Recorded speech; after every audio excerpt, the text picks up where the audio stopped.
You might be watching this after a long day, feeling tired, quietly wondering why money still feels heavy lately.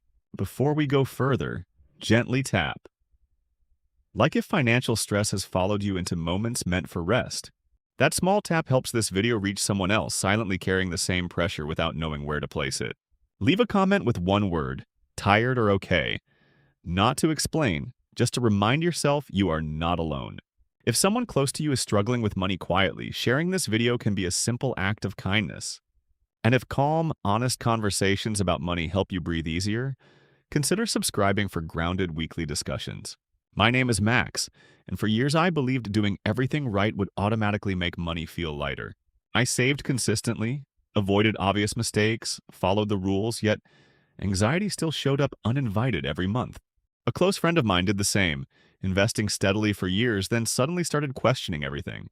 One night he told me, maybe investing just does not work for normal people like us anymore. So he was not reckless, lazy, or irresponsible.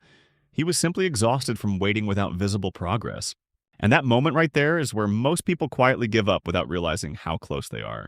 They do not quit because they failed. They quit because the effort feels endless and unrewarded. This video is about that exact moment people rarely talk about, but almost everyone experiences eventually. It is the moment right before something important shifts, even though it does not feel that way yet. Most people never hear this part explained clearly, so they assume something must be wrong with them.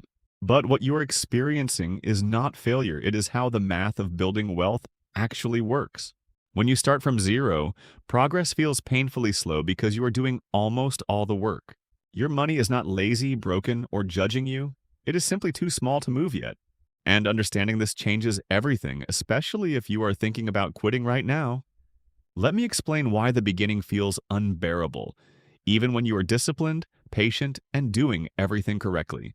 Imagine pushing a massive boulder uphill, using all your strength, yet barely seeing it move forward at all.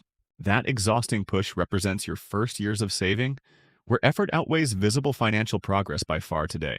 During this phase, nearly every dollar added comes directly from your paycheck, not from market growth yet alone.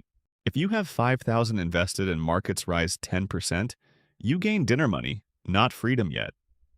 That return feels insulting because your brain knows you worked far harder than that number suggests daily recently. This is why early investing feels pointless, even though it is quietly laying critical groundwork underneath for you.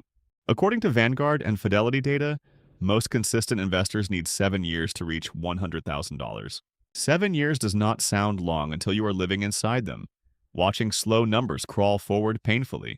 That is usually when doubt grows louder than discipline, and quitting starts to feel reasonable for many people. I watched my uncle reach that stage after years of saving, right before something important happened for him. He had 60,000 saved, felt behind everyone, and seriously considered stopping investing for good that year. What he could not see was how close he was to the point where math shifts sides quietly. Once your investments cross a certain size, returns stop whispering and start speaking clearly to your life loudly. This is the snowball effect, when momentum finally joins your effort instead of fighting it every single day. But it never starts at day one, it starts after you have already bled financially, emotionally for years. The cruel part is that most people quit right before momentum becomes impossible to ignore for them entirely. They mistake slowness for failure, not realizing slowness is required early in the process for real compounding growth. If this feels personal, it is because nearly everyone building wealth passes through this phase eventually over time. And once you understand this phase, quitting no longer feels smart, it feels tragic in hindsight later on. Let us talk about the exact moment hidden inside this struggle, the moment most people never reach. For many investors, that moment appears around $100,000, sometimes slightly before or after. This number is not magical emotionally, but mathematically it changes how returns interact with your effort. A 10% year on 100,000 produces $10,000 without extra labor from you. $10,000 may not feel rich, but it finally feels like something meaningful moved. That is the first time people sense their money doing noticeable work alongside them. Before this point, growth feels invisible because your contributions overpower market returns completely. After this point, returns start amplifying your effort instead of barely showing up. This shift is subtle at first, but it changes how you emotionally relate to saving and investing. You stop feeling like you are dragging money uphill completely alone every single month. The snowball has not exploded yet, but it finally begins to roll instead of resisting. Most people quit right before this moment because nothing warned them this phase would feel so unrewarding. They assume the system is broken, not realizing they are standing inches from momentum. When my uncle crossed that threshold, his account finally moved faster than his monthly contributions. He did not change strategies, chase trends, or suddenly become smarter overnight at all. The only difference was time and consistency finally allowing math to work properly. That is why patience matters more than cleverness during the earliest years of wealth building. You are not early anymore once you reach this point, even if it still feels slow. From here, every additional dollar works harder because it joins an already moving system. And this is where quitting becomes the most expensive mistake people never see coming. Once momentum appears, temptation arrives disguised as relief, telling you it is finally safe to relax now financially. This is where many people celebrate too early, quietly pulling money out to reward years of sacrifice financial. They upgrade apartments, finance nicer cars, or take long vacations, believing momentum will survive the hit without damage. What they miss is that early momentum is fragile, easily slowed by withdrawals and higher fixed expenses monthly. Pulling $20,000 now does not just reduce balance, it erases decades of future compounding potential growth. According to long-term market averages, every dollar invested early carries exponential weight later over time horizons globally. This is why the push phase has one simple rule. Do not stop feeding the machine consistently ever. You do not need genius, timing, or luck here, only consistency strong enough to survive boredom financial fatigue. Boredom is the real enemy, because boredom convinces disciplined people that nothing important is happening with money yet. But under the surface, math is quietly stacking future years on top of your patient's compound interest mechanically. The tragedy is that quitting here feels logical, even though it guarantees permanent delay financial progress for years. Most people never calculate the cost of stopping, because the cost lives in the future compound years ahead. When contributions pause, the snowball shrinks, losing speed exactly when acceleration should begin financially for long-term growth. This is why restraint during early momentum creates disproportionate rewards later, far beyond personal effort alone, eventually compounding. At this stage, your job still matters, but it is no longer the only engine driving progress forward. Your investments begin contributing meaningfully, reducing the fear that everything depends on your paycheck alone each month emotionally. This shift does not remove uncertainty, but it softens panic during unexpected setbacks, market volatility, and income shocks. People start sleeping better, not because risk vanished, but because options quietly expanded over time through assets growth. Financial independence begins here, long before quitting work, when assets start sharing responsibility for life expenses and security. And this is why protecting momentum now matters more than celebrating small victories prematurely during wealth-building years. As balances grow larger, market movements begin creating changes that feel bigger than anything you saved manually before. A strong year might add $30,000 or $40,000 without you increasing effort at work at all.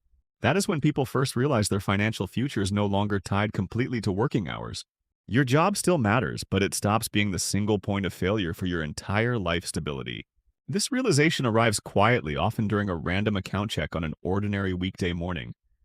You notice growth happened while you were busy living, not grinding or stressing over money constantly.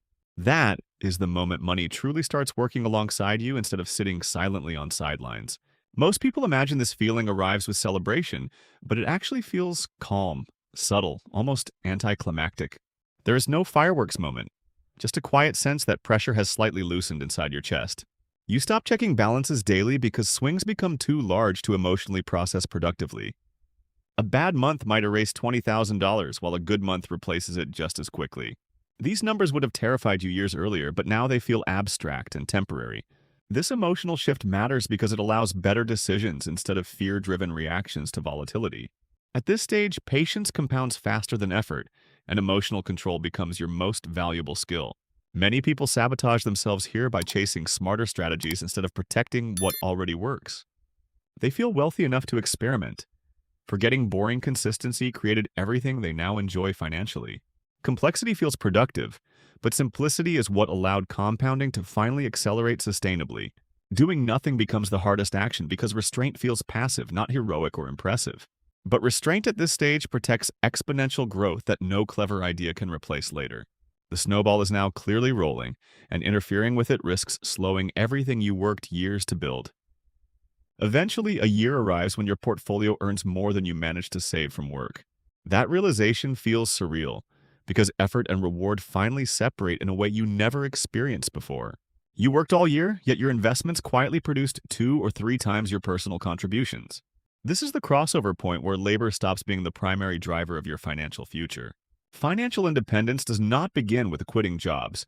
It begins when assets outpace your personal effort. You might still work, but the fear of losing everything with one paycheck suddenly weakens noticeably.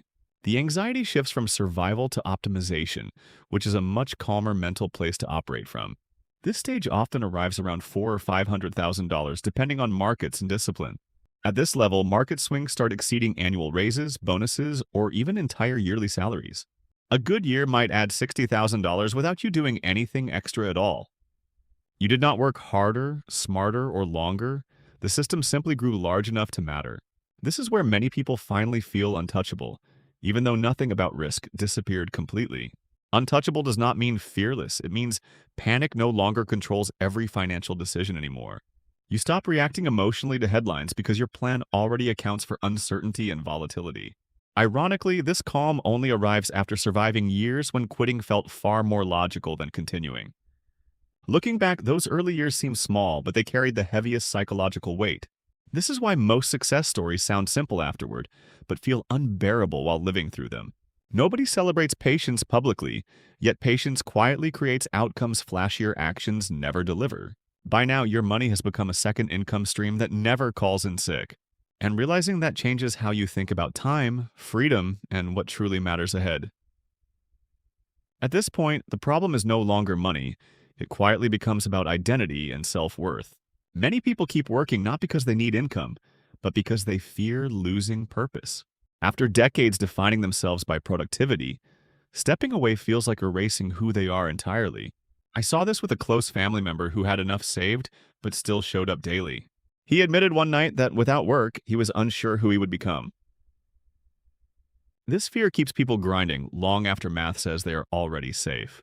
Financial freedom exposes questions money cannot answer about meaning, connection, and fulfillment.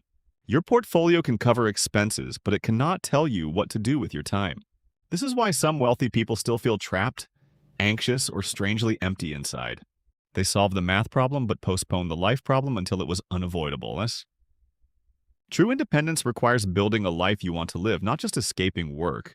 The mistake is waiting until retirement to discover hobbies, relationships, and personal purpose. Those elements should grow alongside your portfolio, not after it reaches a number. Otherwise, freedom feels disorienting instead of rewarding when it finally arrives. This psychological transition is rarely discussed, yet it determines whether wealth improves happiness. Money removes constraints, but meaning must be intentionally created long before constraints disappear. Ignoring this reality explains why some people sabotage progress when freedom feels too close. They unconsciously slow momentum because uncertainty about life direction feels scarier than work routines. Staying busy becomes a defense mechanism against uncomfortable questions about identity and purpose. Understanding this helps you prepare emotionally, not just financially, for the freedom ahead. Here is where the most painful mistake happens. People finally feel rich and decide it is time. They buy the dream house, finance the car, or fund a lifestyle their portfolio barely supports. On paper, everything looks fine, but the machine feeding their future quietly slows down. Spending feels harmless because the balance remains high, masking the invisible cost of lost compounding. Withdrawing $100,000 now is not just spending money, it is spending decades. At average market growth, that withdrawal could have tripled quietly if left untouched long enough. You did not lose 100,000, you erased 300,000 from your future self. This math feels abstract, which is why people underestimate the damage until years later. Once money feels accessible, your brain reclassifies it from untouchable to available resource. That mental shift is dangerous because it makes the next withdrawal feel easier. Many people repeat this cycle slowly, never noticing why momentum keeps stalling unexpectedly. They wonder why freedom seems delayed. Unaware they traded velocity for comfort repeatedly. Comfort feels earned, and sometimes it is, but understanding the trade matters deeply. Every lifestyle upgrade has a long shadow that stretches far into your financial future. This does not mean never enjoying life. It means choosing timing intentionally, not emotionally. There is a narrow window where restraint produces disproportionate results compared to effort alone. That window often appears right before the exponential phase truly explodes forward. Closing that window early can delay independence by 5 or 10 years quietly. Most people never realize this choice mattered until time can no longer be reclaimed. Understanding this trade gives you back control before momentum becomes fragile again. As portfolios approach seven figures, a new temptation appears, the urge to become more sophisticated. People start believing they should do something smarter now that the numbers look impressive. They hear conversations about real estate, private deals, angel investing, and leverage everywhere. Suddenly, boring index funds feel too simple for someone with this much money, so they pull large amounts out, chasing status, excitement, or the identity of being advanced investors. What they often trade away is a silent machine that was already outperforming most alternatives consistently. Turning passive compounding into active projects replaces freedom with new responsibilities and stress. Being a landlord, operator, or deal manager is not passive, it is another demanding job. Sometimes that trade makes sense, but most of the time it is ambition wearing a disguise. The irony is painful. People sabotage momentum precisely when it becomes most powerful. Doing nothing feels irresponsible, even though doing nothing built nearly everything you have. Simplicity created growth, but complexity feels like progress to an overthinking mind. The hardest discipline at this stage is resisting the urge to optimize what already works. Compounding does not reward cleverness. It rewards staying invested and emotionally steady. Every unnecessary change introduces friction that slows exponential growth quietly. This is where patience transforms from a skill into a form of wisdom. You already won the math game, now the challenge is not messing it up. Most fortunes are lost not through disaster, but through unnecessary interference. Protecting momentum now matters more than proving intelligence or sophistication publicly. Letting the snowball roll untouched becomes the smartest decision you can make. Eventually, a moment arrives when the question shifts from, "Can I retire?" to "What do I want?" The math quietly says you are free, but your mind hesitates, searching for certainty that never exists. Many people keep working because stopping feels scarier than continuing something familiar and structured. I have met people with millions saved who still fear the market collapsing the day after quitting. Others stay because their job became their identity, purpose, and social structure for decades. Money solved survival, but it cannot solve the question of meaning or direction automatically. This is the final boss of wealth building, learning how to live without constant external validation. Financial independence removes necessity, but it does not instantly create fulfillment or happiness. That must be built intentionally long before work is no longer required financially. People who struggle here are not weak. They simply postponed important inner work too long. The portfolio stopped being the constraint, but fear quietly replaced it in another form. Freedom feels strange when you never practice choosing life without financial pressure guiding decisions. This is why building interests, relationships, and purpose matters alongside building wealth patiently. Otherwise, independence arrives empty, leaving people unsure what to do with their reclaimed time. True wealth is not escaping work. It is gaining the freedom to choose meaningful work or rest. That freedom feels calm, not exciting, because it removes urgency rather than adding stimulation. If you are still pushing through early years, know this calm is built slowly, not discovered suddenly. And if you are further ahead, protect what you built by resisting unnecessary changes or withdrawals. This video exists because someone around you may be tired and close to quitting right now. Sharing it could quietly help them stay the course long enough to change their life. Most people never get applause for patience, but patience quietly builds lives that no dramatic shortcut ever matches. If this message eased your chest tonight, consider sending it to someone who needs reassurance more than advice. You are not behind. You are exactly where the math says builders must stand before momentum shows itself. Keep feeding the snowball, protect your consistency, and let time finish the work you already started patiently together. That is when money stops being the main character, and your life finally becomes the story worth telling.